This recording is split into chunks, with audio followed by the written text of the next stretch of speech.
Good morning बच्चों। Morning maths bite की पहली क्लास में आप सभी लोगों का स्वागत है।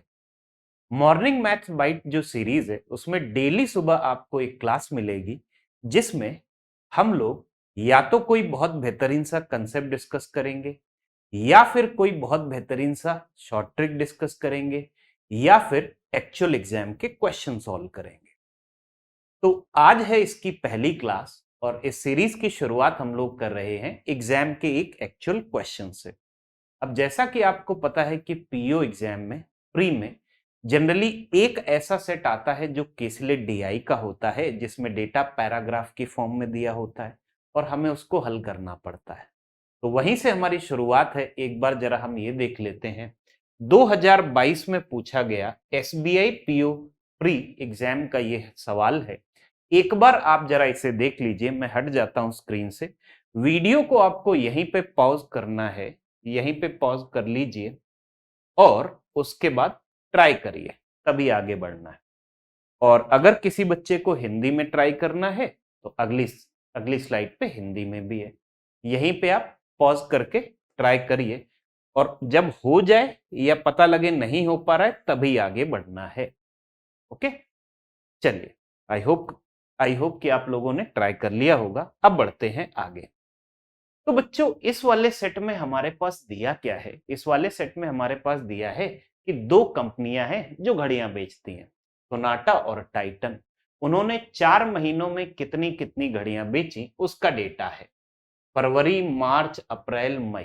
तो सबसे पहले हमने मोटा मोटा आइडिया ले लिया कि हाँ, दो कंपनियां हैं और 4 महीनों में इन्होंने कितनी घड़ियां बेची, कितनी वॉचेस बेची। तो अब हम इसमें करेंगे क्या, एक सिंपल सी टेबल बनाते हैं। टेबल हमने कैसे बनाई? एक साइड मैंने लिख लिया, एक रो बना ली सोनाटा कंपनी की, एक रो मैंने बना ली टाइटन कंपनी की। ठीक है। अब महीने हैं 4, वो कौन कौन से हैं? वो है फरवरी, मार्च, अप्रैल, मई, दैट्स इट। ठीक है। इधर मैंने लिख लिया टोटल कि चारों महीने में मिला के किसी कंपनी ने कितनी घड़ियां बेची। और यहां पे भी मैंने टोटल लिख लिया कि किसी पर्टिकुलर महीने में दोनों कंपनियों ने मिला के कितनी घड़ियां बेची। ठीक है। तो चलिए फटाफट से टेबल बनाए। और ये चीज याद रखना, आप जितनी जल्दी टेबल बनाओगे उतना, ये भी एक स्पीड का पार्ट होता है। आपको ये पता है ना कि अच्छी राइटिंग के नंबर नहीं मिल रहे हैं क्योंकि ये तो रफ कॉपी में बनेगी आपकी, है ना। तो फटाफट से हमने एक टेबल बनाई। अब देखते हैं कि हमारे पास इंफॉर्मेशन है क्या।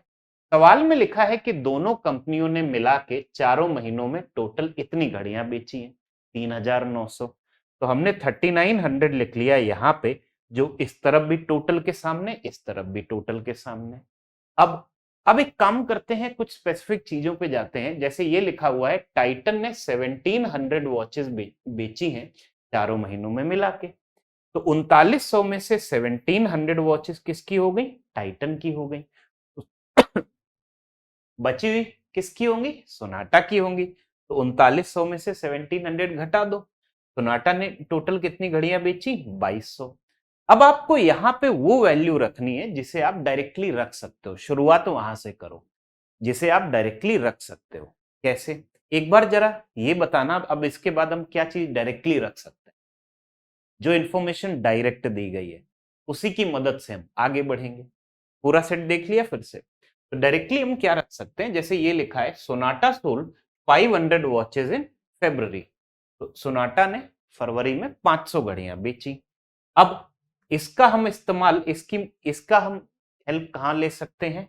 ये देखो, आप ये देखो, सोनाटा ने फरवरी और मार्च में जो घड़ियां बेची उनका 5:3 है। अगर 5 पार्ट की वैल्यू 500 तो 3 पार्ट की वैल्यू 300 हो गई। अब एक बात बताना जरा, चारों महीने में मिला के सोनाटा कंपनी ने कितनी घड़ियां बेची हैं? 2200। 5 और 3 ये बना 800। तो अप्रैल और मई में मिला के कितनी घड़ियां बेची? 2200 में से 800 घटा दिया, आप बोलोगे 1400। ठीक है। अब इसके बाद एक और चीज लिखी गई है, अगर आप यहां पे नोटिस करें कि सोनाटा ने 25% कम घड़ियां बेची हैं अप्रैल में मई की तुलना में। तो अप्रैल में मई की तुलना में 25% कम घड़ियां बेची हैं। 25% तो 1/4 होता है ना। तो अगर 25% 1/4 होता है तो अगर मई वाली घड़ियां हम 4 यूनिट ले लें तो अप्रैल में उससे एक कम मतलब 3 है ना। अच्छा टोटल कितना है 1400। 3 में 4 जोड़ा 7 यूनिट की वैल्यू 1400 आ गई तो 1 यूनिट की वैल्यू 200 बनी। 200 बनी ना, तो 3 यूनिट आ गया हमारे पास 600 और 4 यूनिट आ गया 800। अग्रीड। सोनाटा का तो पूरा कंप्लीट हो गया। सोनाटा का तो पूरा कंप्लीट हो गया। अब टाइटन के बारे में हमें इंफॉर्मेशन कहाँ है? सबसे पहले तो हमारे पास ये लिखा हुआ है, कहाँ गया, हाँ, कि total number of watches sold by Sonata and Titan in February was 1200। मतलब सोनाटा और टाइटन दोनों ने मिलकर 1200 घड़ियां बेची हैं फरवरी के महीने में। उसमें से 500 घड़ियां हो गई सोनाटा की। टाइटन की कितनी? 1200 में से 500 घटा दिया, 700 घड़ियां हो गई। अग्रीड, ये चीज क्लियर है। नेक्स्ट अब हम आगे बढ़े। उसके बाद में एक और चीज लिखी गई है कि सोनाटा ने मार्च में जो घड़ियां बेची हैं वो 1/6, इसका मतलब 1/6 होता है, ये तो आपको पता है ना, 1/6। 1/6 कम है टाइटन ने अप्रैल में जितनी घड़ियां बेची हैं। तो इसका मतलब ये हुआ कि अगर टाइटन ने अप्रैल में 6 यूनिट घड़ियां बेची हैं तो उससे एक कम। तो सोनाटा की मार्च की घड़ियां कितनी आ गई? 5 यूनिट आ गई। लेकिन सोनाटा ने मार्च में तो 300 घड़ियां बेची हैं। तो अगर 5 यूनिट की वैल्यू 300 है, 1 यूनिट की वैल्यू हो गई 60। 1 यूनिट की वैल्यू बच्चों 60 हो गई। तो 6 यूनिट की वैल्यू कितनी आ जाएगी? 60 से हमने कर दिया गुणा, 360 आ गया। Is it clear? ये चीज क्लियर है। तो हमें ये पता चला टाइटन ने अप्रैल महीने में 360 घड़ियां बेची। Clear, done. अब आगे बढ़ते हैं। अच्छा टाइटन के बचे 2 महीने, इन दोनों का टोटल क्या है? मार्च प्लस मई। मार्च प्लस मई, इनका टोटल क्या है? अगर मैं ये लिखूं, कहने से 1700 में से इन दोनों को घटा दो। 1700 में से 700 घटाया 1000 आया। 1000 में 360 और घटा दिया, वैल्यू कितनी आ गई? 1000 में 360 और घटा दिया 640। तो क्या मैं ये बोल सकता हूं टाइटन के लिए मार्च और मई दोनों को मिला के 640 घड़ियां टाइटन कंपनी ने बेची, मार्च और मई मिला के।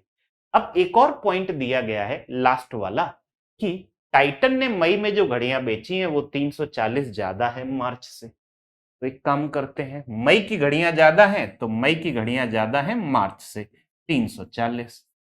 अब दो इक्वेशन, दो अननोन, इनको अब हम कैसे हल करेंगे? सबसे पहले एक चीज याद रखना, अगर हमारे पास में सब एक सिंपल तरीका जो है, जो हम सबको पता है, अगर मैं इन दोनों को जोड़ दूं तो हमें क्या कैंसिल हुआ? मार्च कैंसिल हो गया। डबल ऑफ मई, ये कितना आ गया? ऐड कर दिया 980, 2 से दे दो भाग, तो मई की वैल्यू कितनी आ गई? 490। वो हमने रख दी भाई कि मई में 490 घड़ियां बिकी हैं। अब मार्च में कितनी बिकी हैं? कहना इससे इससे 340 कम। तो इसमें से 300 घटाया 190 बचा, 40 और घटा दो 150 आ गया। अग्रीड, डन, हो गया पूरा। अब जब एक बार आपने ये वाला सेट सॉल्व कर लिया, इसके बाद सारे क्वेश्चन को सॉल्व करने में कोई ज्यादा दिक्कत का सामना नहीं करना पड़ेगा। This is our final solution. Question जरा एक बार देख लेते हैं कि क्या क्या पूछा गया था। सबसे पहला सवाल क्या है? Selling price of each watch sold by Sonata in any of the given months is 175। मतलब ये कह रहे हैं सोनाटा की जो प्रत्येक घड़ी है वो 175 रुपए में बेची गई। तो हमसे ये पूछ रहे हैं टोटल रेवेन्यू कितना जनरेट हुआ है और सारे महीने मिला के। तो अगर मैं ये बोलूं कि चारों महीने मिला के सोनाटा कंपनी ने तो 2200 घड़ियां बेची हैं, तो 2200 घड़ियां अगर सोनाटा कंपनी ने बेची हैं, प्रत्येक घड़ी को बेचा है 175 रुपए पे, वैल्यू निकाल ले, गुणा ही तो करना है। अच्छा उसमें भी आप ये देख लेना कि क्या मैं इसको ऐसे कर सकता हूं कि 175 को हमने 2 से गुणा किया, वैल्यू आई 350। 175 को हमने 20 से गुणा किया, वैल्यू आई 3500। इन दो जीरो को मैंने इग्नोर कर दिया, वो बाद में देख लेंगे। ऐड कर दिया तो 3850। अब ये दो जीरो भी तो थे, उनको और लगा लो। तो हमारे पास वैल्यू क्या आ गई? 3,85,000। वो ऑप्शन कहाँ है? तीसरा ऑप्शन है। खत्म। नेक्स्ट आगे बढ़े, अगला सवाल देखा। Find the ratio of the number of watches sold by Sonata in May to watches sold by Titan in February. आप लोगों ने सॉल्व किया है, टेबल बनाई है, वीडियो यहीं पे पॉज करिए, फटाफट आंसर बताइए। यस, चलिए अब मैं सॉल्व कर रहा हूं। सवाल में लिखा है सोनाटा की मई में और टाइटन ने फरवरी में कितनी कितनी घड़ियां बेची, उनका रेशियो निकालना है। तो वापस गए, सोनाटा ने मई में बेची हैं 800, टाइटन ने फरवरी में बेची हैं 700। 800 700 मतलब 8:7।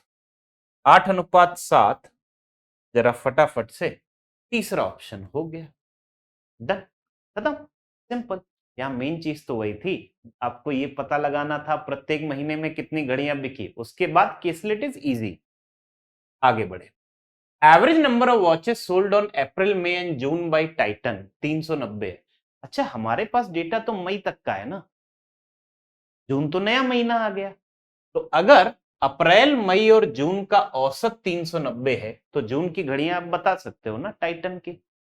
तो वंस अगेन हम लोग एक बार जरा आप लोग आंसर बताइए, यहीं पे वीडियो पॉज करके बताओ फटाफट से। चलिए अब मैं एक्सप्लेन कर रहा हूं, अप्रैल मई और जून। अच्छा आप ये देखिए, अप्रैल में 360, मई में 490 और जून में कितनी हमें नहीं पता।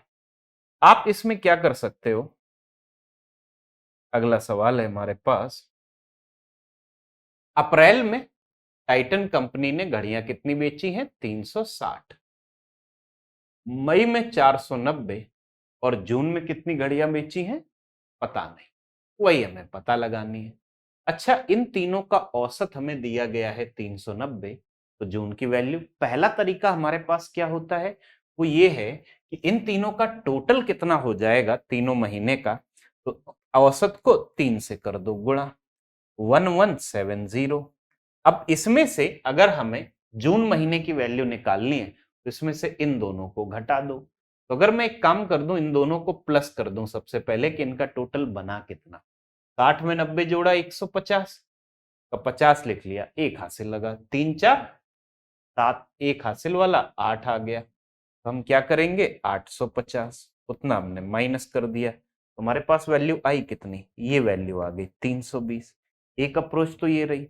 दूसरा हम यहाँ पे पता है क्या कर सकते थे, आपको ये पता है कि एवरेज, एक्चुअल एवरेज के रिस्पेक्ट में टोटल कंट्रीब्यूशन होता है 0, होता है ना। तो उसी से देखो, 390 से अगर मैं कंपेयर करूं तो क्या मैं बोल सकता हूं ये जो संख्या है ये इससे 30 कम है 390 से, ये 100 ज्यादा है। इसका मतलब ये दोनों मिलके प्लस का 70 का कंट्रीब्यूशन लेके आ रहे हैं। ओवरऑल कंट्रीब्यूशन अगर 0 बनाना है तो यहाँ -70 होना चाहिए। -70 का मतलब 390 से 70 कम, इसमें से 70 घटा दो, 320 आ गया। ऐसे भी सोच सकते हो, ठीक है। ऑप्शन नंबर 1 आया इस बार। आगे बढ़े, अगला सवाल देखा हमने, लिखा है find the average number of watches sold in March and April by Sonata. एक बार जरा इसका आंसर बताइए, यहीं पे वीडियो पॉज करके फटाफट से आंसर बताइए। हमें औसत संख्या निकालनी है सोनाटा के लिए मार्च और अप्रैल की। टेबल तो बनाई है ना। वैसे अब अगर मैं सॉल्व करूं तो मार्च में है 300, अप्रैल में है 600, इनका औसत 300 में 600 जोड़ा 900, 900 का आधा 450, यही बना हमारे पास में। 900 का आधा आया 450, दैट्स इट, ठीक है। अब आखिरी सवाल जो है, दिस इज योर होमवर्क, इसका आंसर आपको बताना है एक बार कमेंट्स में कि इसकी वैल्यू कितनी आई, इसका आंसर एक बार आप बताइए जरा कमेंट्स में, ओके। तो वंस अगेन बच्चों, आज की क्लास से हम लोग शुरुआत कर रहे हैं मॉर्निंग मैथ्स बाइट, जिसमें आपको मिलेगा आपका डेली डोज एग्जाम के क्वेश्चन का, किसी बेहतरीन कंसेप्ट का या किसी बेहतरीन शॉर्ट टेक्निक का, ये डेली डोज। इसी तरह से हम धीरे धीरे मैथ्स को सीखते चलेंगे और कुछ समय में आप पाओगे कि आप बैंकिंग का कोई भी एग्जाम हो, चाहे एसबीआई पीओ हो, आईबीपीएस पीओ हो, आईबीपीएस आरआरबी पीओ क्लर्क हो, एसबीआई क्लर्क, आईबीपीएस क्लर्क, उन सब एग्जाम को क्लियर करने के लायक आपका लेवल पहुंच जाएगा। ऑल द बेस्ट बच्चों।